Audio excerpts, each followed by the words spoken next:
Bonjour, mon nom est Julie, spécialiste clinique pour Medtronic. Ça me fait plaisir d'être avec vous aujourd'hui pour cette troisième vidéo sur CareLink afin de mieux vous préparer à vos rendez-vous médicaux.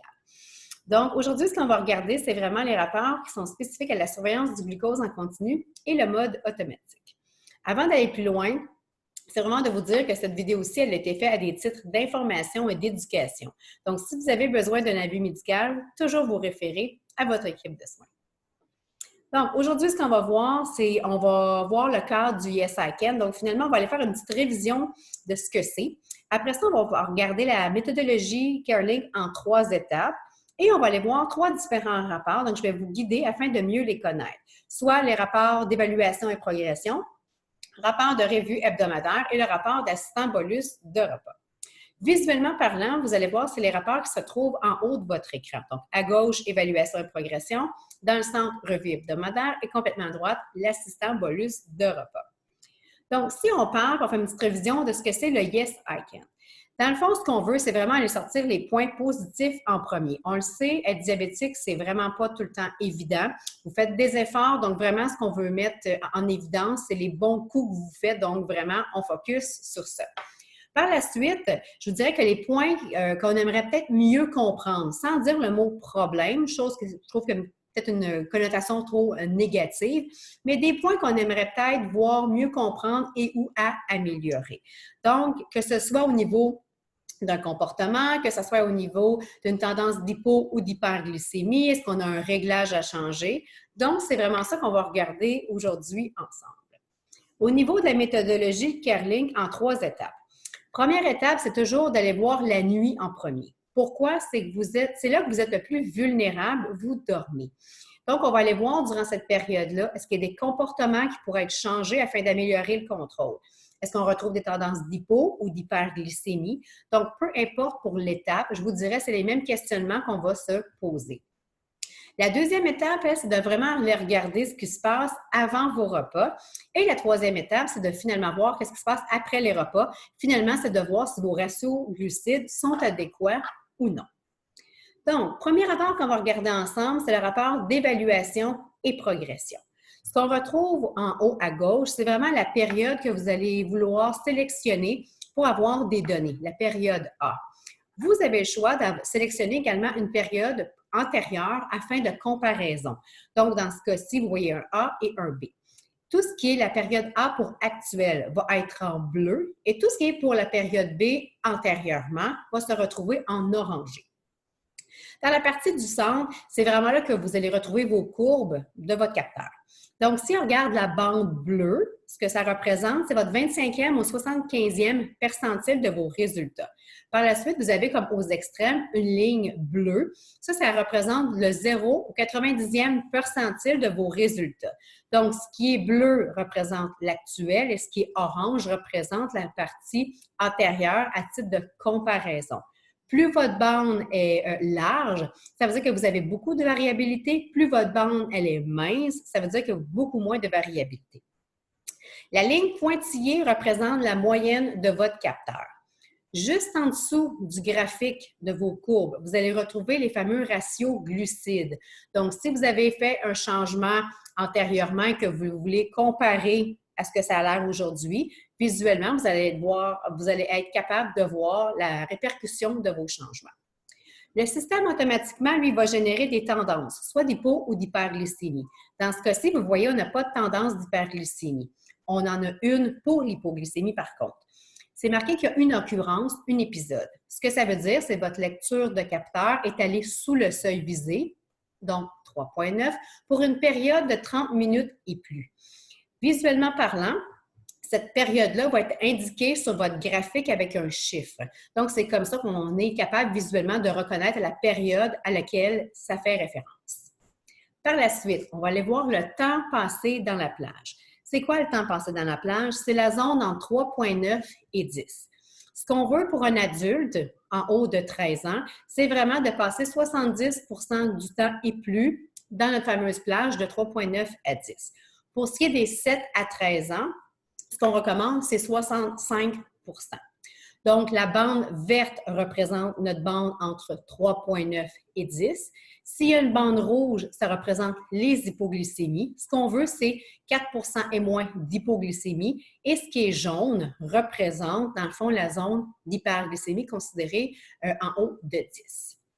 Dans le milieu, ce que vous retrouvez, c'est vos sorties du mode auto. Donc, les raisons qui les expliquent.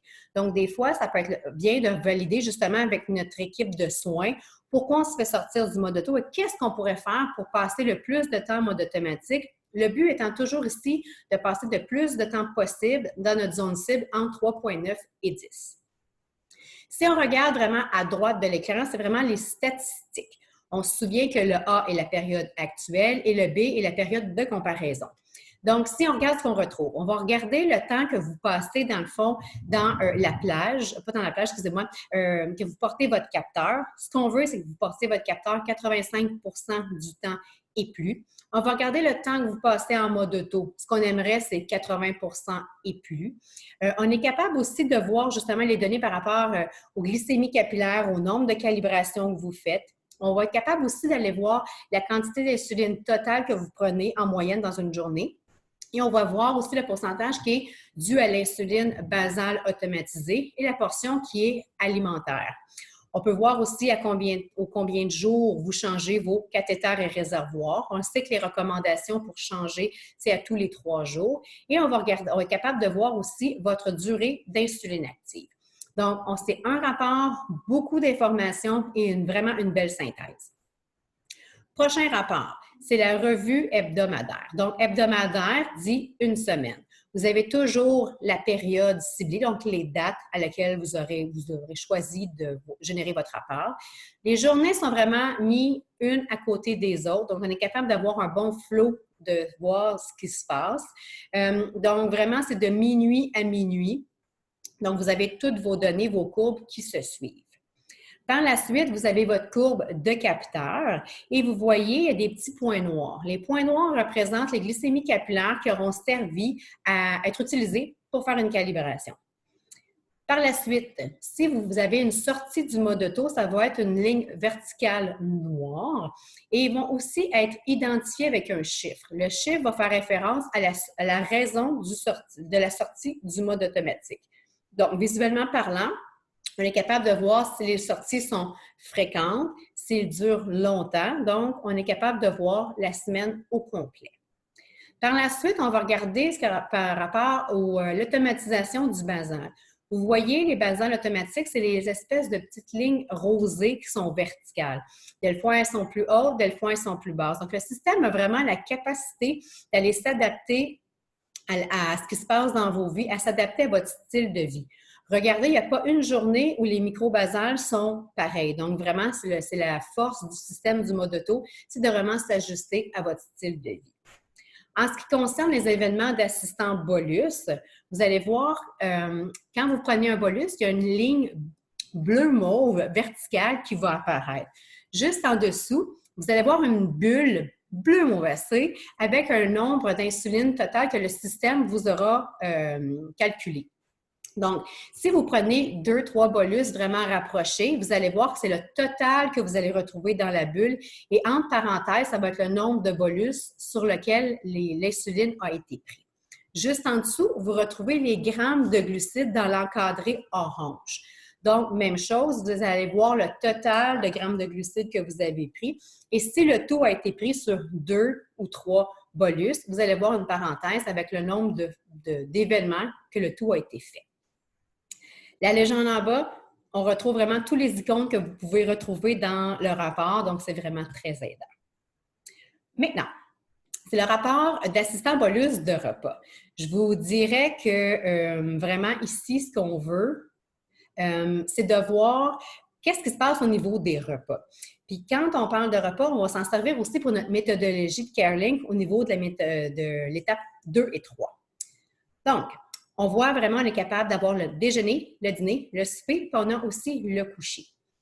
La barre verticale, ça représente vraiment l'heure zéro, dans le sens où le moment durant lequel le bolus a été donné.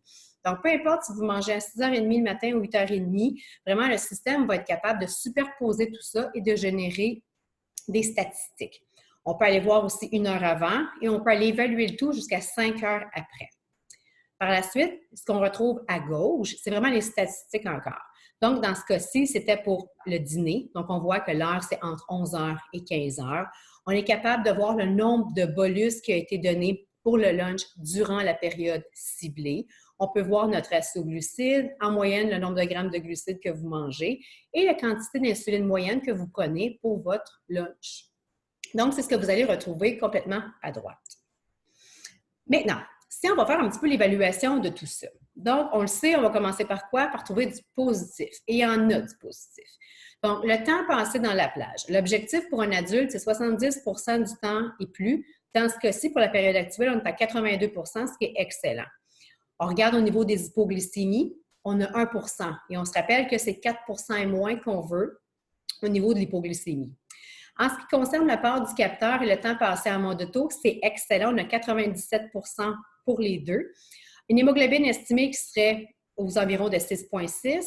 On voit aussi que le patient change de façon très régulière son cathéter et son réservoir. Et on a très peu de sorties du mode auto.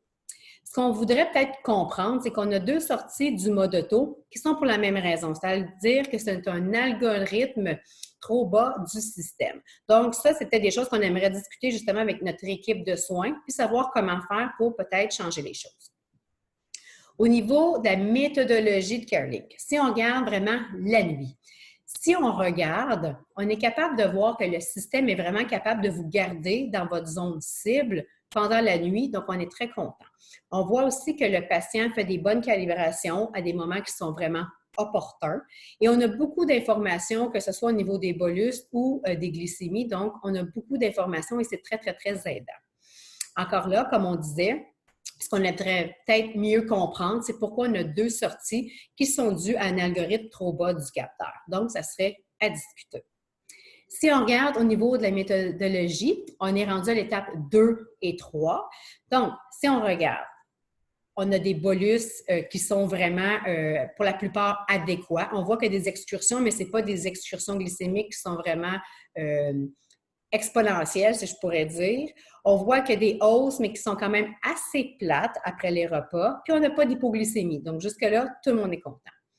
Comme on voudrait peut-être changer quelque chose, si on regarde notre déjeuner, on voit qu'on a une petite tendance à la hausse après déjeuner. Fait qu'on pourrait peut-être penser à aller changer nos ratios glucides. Ça serait à être discuté.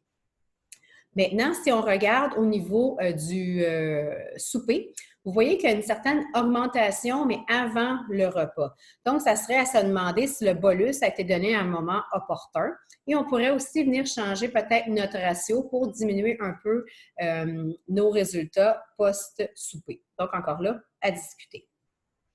Donc, si on regarde vraiment en vue d'ensemble ce patient-là, beaucoup de positifs, c'est vraiment là qu'il faut mettre l'emphase.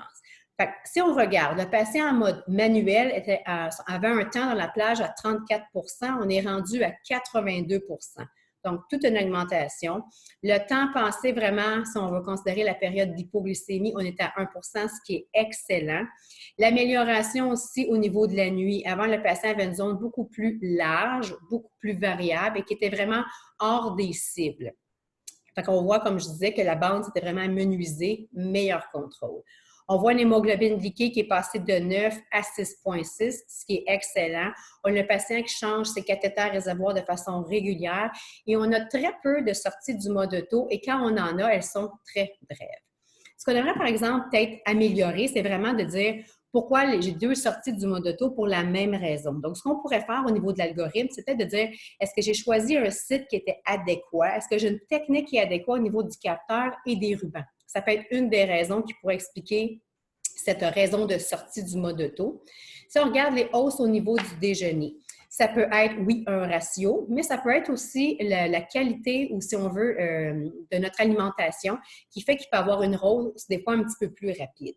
Au niveau du souper, on voit qu'il y avait une petite augmentation là, vraiment avant le souper, donc vraiment important de donner notre insuline avant de manger. Donc, pour essayer justement d'éviter ces hausses-là. Et puis, si on regarde au niveau du après-souper, peut-être que c'est la qualité de l'alimentation et ou un ratio glucide là, qui pourrait vraiment être modifié. Donc, en terminant, je voulais vous dire un gros merci d'avoir été avec moi et bonne fin de journée.